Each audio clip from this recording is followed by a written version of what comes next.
তো কেমন আছো তোমরা সবাই? আমি তো মোটামুটি বেশ ভালো আছি।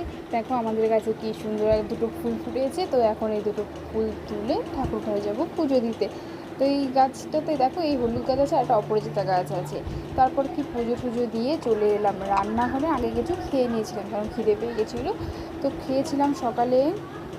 তারপরে যেখানে বানাচ্ছি আলু আর পেঁপে দিয়ে কাঁচা কলার কোপ্তা করে তরকারি। কোপ্তাগুলো খুব একটা ভালো হয়নি, আজকে প্রথম বানিয়েছি তাই এরকম হয়েছে। আর আমার ফেভারিট কচুর লতি, রসুন পেঁয়াজ লঙ্কা বেশি করে দিয়ে ঝাল করে বানিয়েছি, এটা খেতে না আমার খুব ভালো লাগে।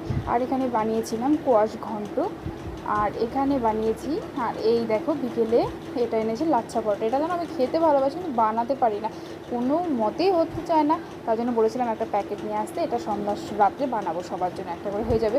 আর তারপর দেখো